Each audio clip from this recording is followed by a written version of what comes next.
Welcome back. You're still watching Nile Cruise. Cairo-Paris dream changed the political and social phase of Egypt in the 19th century. In the 1863, Khedive Ismail met with Ali Mubarak Pasha, his colleague in the European mission, to turn his dream into reality. He wanted to make Cairo more beautiful than Paris. The first decision he made once in power in Egypt was to develop a plan for Cairo's future. He wanted the city to be able to accommodate a population increase of 750,000 people in a civilized way over a 50-year period. At the time, there were only around 350,000 people in Cairo. To be discussing this topic and more about the special place that we're in today, the mosque or school of Sultan Hassan, we're joined with the ambassador Fathi Saleh. He's the Prime Minister, consultant for Heritage Affairs. I'd like to thank you very much for joining us, sir. Thank you, sir, for joining us on Nile Cruise.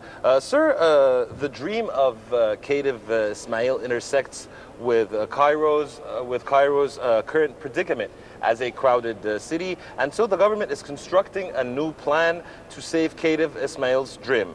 What are the main components of this plan? Yeah, in fact, this plan happened because Ismail Pasha has visited Paris during the reign of Muhammad Ali. There was the fourth mission that went abroad for education, and the fourth mission was called the mission of the descendants of Muhammad Ali, because there were two sons of Muhammad Ali and two grandsons. One of the grandsons was Ismail Pasha. So he went to Paris, he got acquainted with it, and then when he took the throne in 1863, that was the time about to inaugurate the Suez Canal. So he went to Paris again another time in order to attend the Universal Fair that was in Paris at that time, and also to see the development that was taking place in Paris. And at that time he was preparing for the inauguration of the Suez Canal, and he will receive dignitaries from all over the world. See, he wants Cairo to be as high, as beautiful as Western capitals. So he discussed that with Baron Osman, who was the mayor or the governor of Paris. At that time, this governor was developing Paris. He was building the main squares like the Étoile and the main boulevards, the grand boulevards, and so on. So he advised him to take with him two of his Parisian engineers, Grambay, Monsieur Grand, who became Grambay, and Monsieur Deschamps. And he took them with him to Cairo with Ali Pasha Mubarak, and they started to make the master plan of New Cairo. And we have, in fact, a copy of this plan that is signed by Grambay that shows Cairo how it looked. It's very similar to Paris. You can see the similarity in, like in Paris, for example, we have Place Charles de Gaulle, which has several streets coming out of it, and also the square of Suleiman Pasha, who became the place of Talat Harb, with many streets coming out of it, and then many other round squares around, and grand boulevards going in. And also they started doing buildings similar to the buildings of Paris, with about 6 stories, and Osmanian style that they call it, that has the 2nd floor and 5th floor with continuous terraces, and the other floors with separate terraces. And also they started to make a garden, a public garden in the heart of Cairo, which is Azbakiyya Garden, which is similar to Luxembourg Garden in the heart of Paris. And also they started building a huge area, green area outside Cairo, which became now the zoological garden and the Orman Garden. But it was much bigger than that at that time, which is similar to Boulad Bois de Boulogne in Paris. Speaking about all this beauty, sir, you know now that according to official statistics from the Central Agency for Public Mobilization and Statistics, our population in Cairo now is almost 8 million people. How do you think we can protect this magnificent heritage as the city is being crowded, as you see? Yeah, in fact, what we call Greater Cairo, the population went up to 18 million also. And maybe if you want to think about that, you would think about what happened to Paris, because Paris is a capital and it's attractive to population to come and live in. So in fact, what happened in Paris at the time of Baron Osman, which is in the middle of the 19th century, it was surrounded by ring road that is existing up till now, and this is the premises of Paris. And they kept the laws of construction as is all the time. And when they wanted to extend Paris, they extended outside Paris, like La Défense and many others, and they allowed their high-rise buildings and so on. But if you look at Cairo of Ismail Pasha that was built at that time, it was called Ismailiyya, and then they added to it Tawfiqiyya at the time of Tawfiq Pasha, and then they added to it Abbasiyya at the time of Abbas Hilmi, and on and on and on and on. So it was extending all the time, not like Paris. So in fact, there should be a plan like what we did, but it should be in a more organized way. When we built what we did 150 years ago. Yeah. When they built, for example, Heliopolis. And I believe now they are doing building the 5th settlement on the outskirts of Cairo, east of Cairo, and on the other new side. Capital, Yeah, but the problem, I give you one simple example. When Baron Empin had built Heliopolis, the first thing he did was a railway to Heliopolis. And then he started building the city, the communication, the transportation to that place, which is just opposite to what happened to 6 October, for example. They built it, and then we said, oh, why we didn't put a metro to go to it? And then we solve the problem afterwards. But we had a solved example, of course, in Heliopolis, how it was built. First, transportation, and then entertainment and markets and so on, and then city. And city with different levels of living, high level and low level, and workers and so on. Yes, but it's also a pity that we have this beauty and this heritage. We're today in a magnificent place, an amazing place, the Mosque of Sultan Hassan. Looking at the area around the citadel and those beautiful roads of Egypt and Cairo, the old Cairo. Yeah. And we're losing this, beautiful aspect, as you find a lot of buildings ad hocly with or without permissions that are placed in Cairo, totally ruining this beauty of this old city. Yeah, this is a very important point, because what saved Paris and what saved many other cities is the construction law and the respect of this construction law everywhere. It's the duty of the government to safeguard these places and to enforce the laws that would safeguard it. Up till now, we don't have as good enforcement of law as it is in other countries.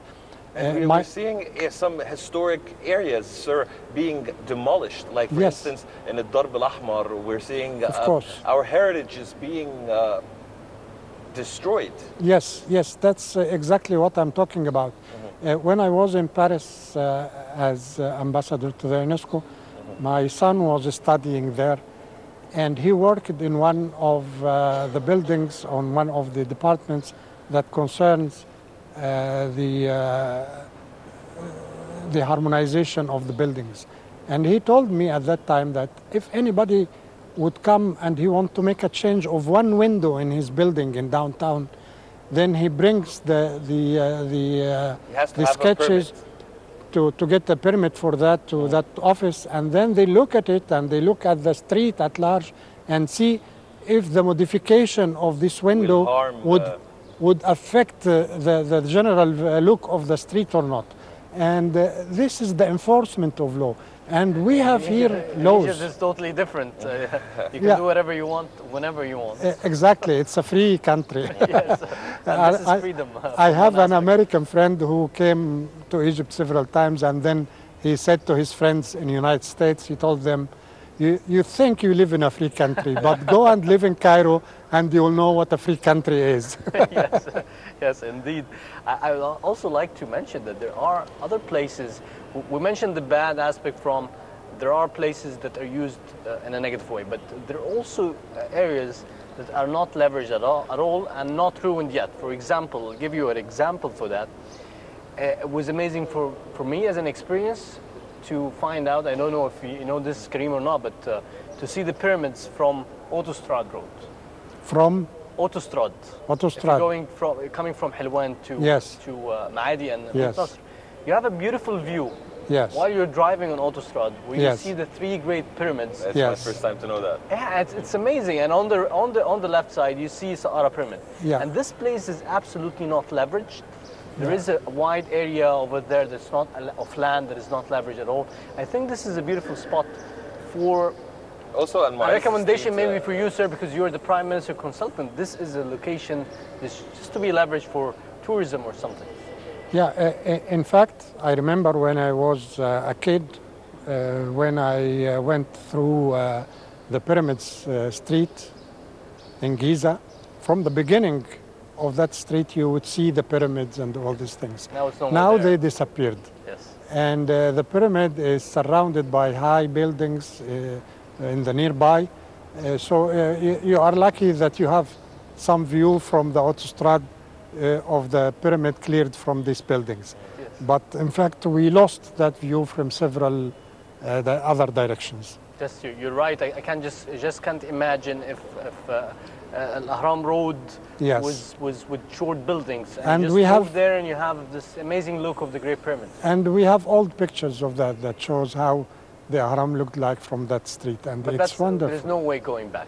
No way. No. Yes, but at least we have to stop that trend of building high-rising buildings in these areas. And this is the enforcement of law that I'm talking about. Is this part of the aspirations of the Prime Minister, of the government, for those locations to be leveraged, maybe try to enhance some of the locations with violations to the law and really enforce the law on them?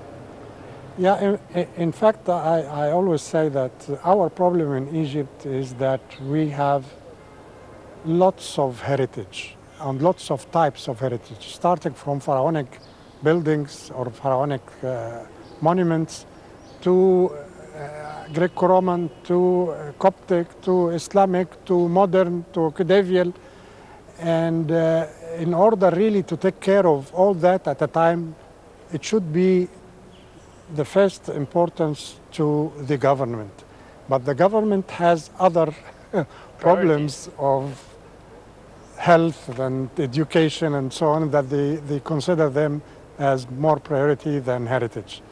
But I think now the look has changed much better than before, and the government has started realizing the importance of the heritage. That's why we have a center now called the Center for Documentation of Culture and Natural Heritage, and this is very new, just 10 years ago. And there is a position consultant to the Prime Minister for Heritage. This word heritage was not in the dictionary of the government before. Yes, I think, sir, if you would agree with me, 150 years back, we had this beautiful Cairo. I think it needs a plan over the next 150 years to regain back the beauty of this capital and this city. This is already going on, and I think the governorate of Cairo is doing a good effort in that these days. And you can feel it when you go to town and see what improvement is going on. Yes, we see this place also as a magnificent one. Maybe it's a chance to speak about this location, the mosque of Sultan Hassan. Yeah, in fact, I had visited it several times, and each time I enter here, I enter the area. Just feel the greatness. I feel the greatness of the place, and I feel how much I'm small relative to this place. And you feel that really who built this place are pharaohs. I mean, when the Islam arrived in Egypt, they started by building Amr ibn al-As Mosque. It was a mud brick mosque, and it was a small thing. And then it was rebuilt and rebuilt several times till it became as it looks today. But starting from the time of Ibn Tulun, the Egyptian pharaonic spirit started showing up, and you started seeing buildings that has pharaonic dimensions, like Ibn Tulun, and like here, and like the Rifa'i Mosque, and like Sultan Hassan, and so on. So it's just magnificent, and you feel the magnificence of it as you approach it from far. I mean, from the entrance of the area, as you get in, your heart starts beating, really. Yes. And I understand why Barack, when he came here, Barack Obama, he wanted to visit this place. Yes. Sir, also this wide-scale buildings, what does it convey? This enormous buildings during the Mamluk era. Yes. What does it signify? Were they trying to be different, to make something unique? It's just the feeling of Egypt that absorbs anybody. I mean, I always say that Muhammad Ali, when he came to Egypt, he became really Egyptian, and he did Egyptian spirit. And the Mamluks, when they came to Egypt, they became Egyptians. They don't have any other nationality. So they immediately assimilate the atmosphere of the Egyptians and the history of Egypt, and when they build things, they make it in a magnificent way also. So it reflects the magnificence of Egypt always. Yes. Being close to the government, if you can share with us any good news about, the plans for the heritage. We've seen a number of projects that is going on. For example, the Grand Museum. Yes. The other also museum in Naadi. Civilization. There is a lot of projects going on, and it's supposed to be, this is an aspect, we were speaking about economy, but this is an aspect of optimism when it comes to heritage, because this is something that we're really rich on. Yeah. In fact, the Grand Museum will be, it's estimated to be the biggest museum worldwide. And I think Egypt deserves to have a very large museum because they have the very large heritage that we have. So it will be one of its kind, and of course it will be using the very modern technologies that are around. And also Egypt was lacking a museum that shows everything in the same time, in the sense that we used to have in the past a museum for the pharaonic heritage, and museum for the Islamic heritage, and museum for the Coptic, and museum for the Greco-Roman. And now we are building a museum for the totality of civilization that will show the totality of civilization of different periods together. Amazing. So it will be really one of its kind. The location is amazing with the look very close to the pyramids. And yes.